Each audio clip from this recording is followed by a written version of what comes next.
Găsim la un nou video și astăzi facem curățenia în iaz. Băgat deja pompa aici, asta e să băgăm mai adânc. Să scoatem apa din iaz, să facem inventarul la pești. Cea frumos de pompa. Am conectat furtunul pe când trebuie să punem apă și o să umplu acea găleată cu apă complet, apă curată, pură, și o să luăm toți peștii în ea și o să-i punem acolo. Asta o fac mai rar, o dată la o lună, curățenia. O fac pentru a mă asigura că apa nu va fi tulbure. Acolo sunt niște resturi de pâine, le-am dat mai mult ieri de mâncare, dar se pare că s-a săturat, deși să le scot. Așa, o arunc acolo că vine cineva, nu știu, porumbelul careva. Trebuie să umplu găleata, aceasta mare pe care stăteam eu când am făcut videoul cu pescuitul. Vedem când au umplut găleata și când iazul e pe jumătate plin. Gol, pardon. Momentan a secat iazul destul de mult. Aici umplem găleata, vreau să fac până la maxim. Cea mai mare curiozitate a mea nu este câți pești am, este dacă mai am roșioare. Uite, acolo am văzut un căras, pentru că nu le-am mai văzut mișcări. Și am mai plimbat plasa prin apă, adică asta, și nicio roșioară. Și sunt curios dacă, nu știu, au fost prinse de pisici sau alte chestii. Probabil să fie asta dacă nu mai le găsesc. Mă rog, eu sunt fericit că momentan până în primăvară nu mai o să am nicio partidă de pescuit. Mi-am făcut eu o regulă. Numai când începe primăvara, începem și cu pescuitul și aducem din ce în ce mai mulți pești. Probabil să achiziționez niște pui de crab, dar asta nu e 100%. Probabil să-i achiziționez. Acum când filmez videoclipul este joi pe la 1 și 11. Numai până la și 1 trebuie să termin toată treaba asta, deci urați-mi noroc că am ceva. Deși că seacă destul de repede balta iazul. Scuzați-mă dacă o să mai spun așa în continuare. Și văd că apa era destul de mare. Nu-mi imaginam că era ceva mai mic așa. Bine, hai că vă las și revin când seacă ca lumea balta. Și începem să luăm pește din ea. Găleata a fost umplută și hai să băgăm peștii. Până ce scoatem noi de aici? Da. Aici am luat-o de la o partidă de pescuit. O scoică, o lăsăm acolo, nu-i vie. Băgăm mâna și căutăm pești. Aici nu văd a fi. Hopa, văd aici mișcare de căras. Hopa. Sunt cam în alertă cărașii.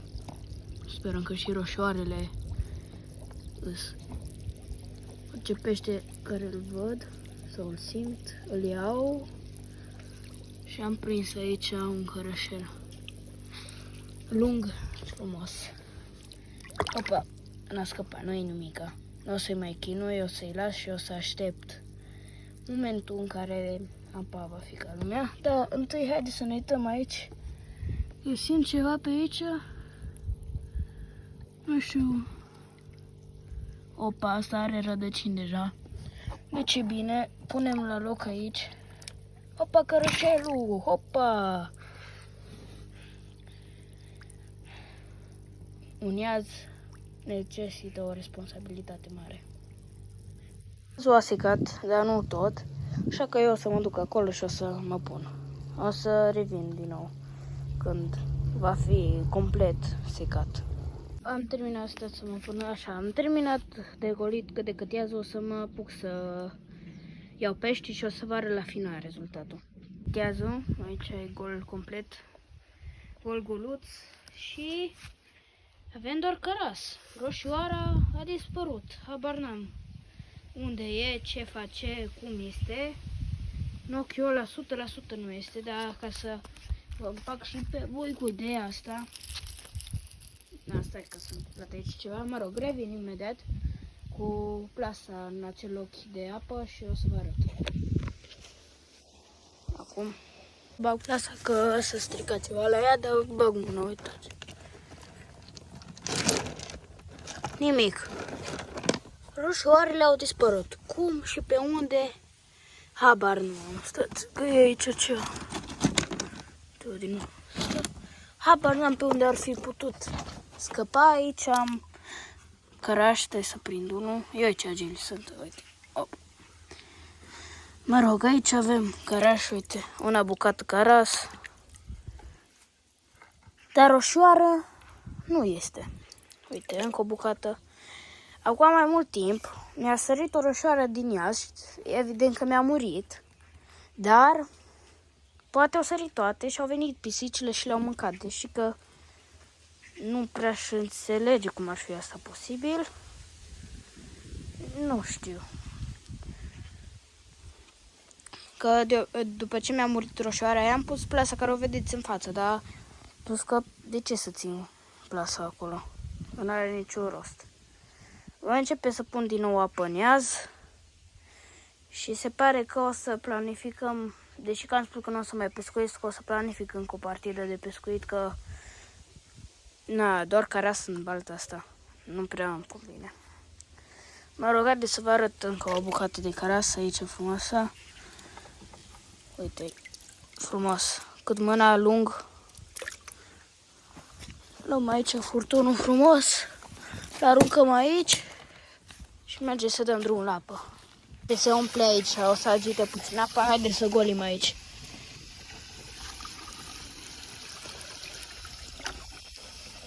Să vedem mai bine aici ce pește avem.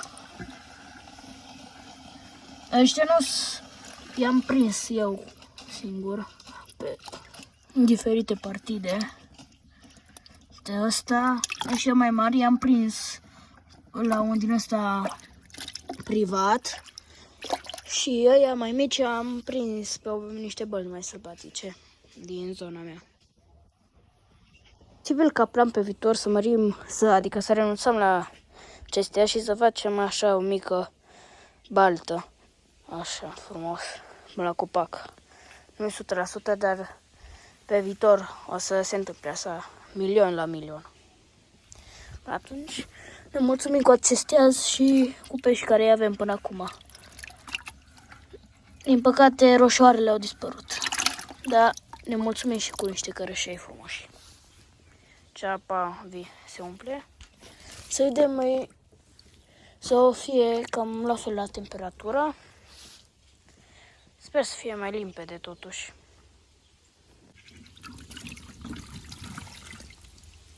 Vreau să mă uit cât de bine se poate. Deci bucăți de caras aici foarte mari și frumoase. Uitați. Mai roșioare din păcate nu mai avem. Nu-i nimic, uite.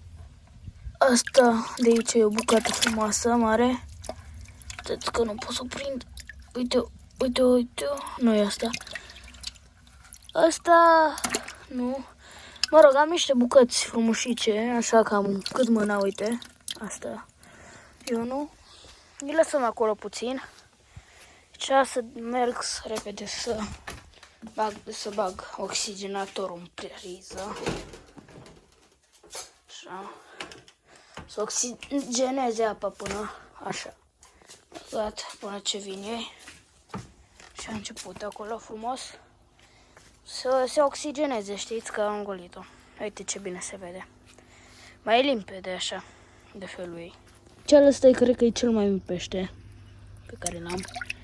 Să mai uit pe aici.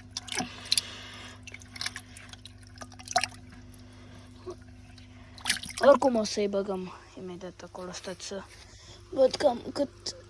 Cred că o să încep să-i bag. Haideți să vedem. Avem un cărășel mare, frumos cât mâna. Hopa, tati. Haide, mergi acolo, mergi, du-te. Ce mai avem?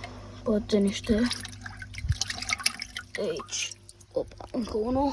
Du-te. Să golesc mai mult din apă.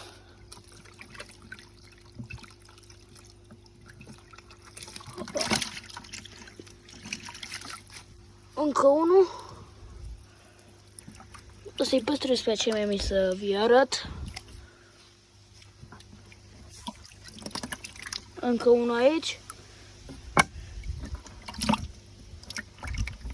Aici mai avem încă unul frumușel. Pe asta, dacă nu mă înșel, opa. Opa, măi, tati. Pe asta, dacă nu mă înșel, l-am prins la partida aia de pescuit, pe care a postat-o cu câteva zile. Și avem un caras lung, frumos. Haide, mergi. Aici, dita mai, cred că ăsta e cel mai mare. Haide că-l băgăm. Opa, s-a dus direct. Ce mai avem un cărășel, mai măricel. Aici și aici avem pe cei mai mici. Stați puțin. I-am mutat aici. Și avem un solț lipsă. Opa, tati. Haide să te liberăm și pe tine. Și uite asta. Încă unul, ăsta l-am prins pe baltă sălbatică. Și aici îl avem oficial pe cel mai mic cărășel pe care l-am. Îl eliberăm și pe acesta. Băgăm și scoica. Se aduce la fund încet. Opa, se plimbă pe acolo. Din păcate, nu mai avem roșioare în iaz. Dar nu e o dramă totală. O să o să merg la alte partide și voi la alții. Până atunci, a fost Luca și ne vedem data viitoare. Pa, pa!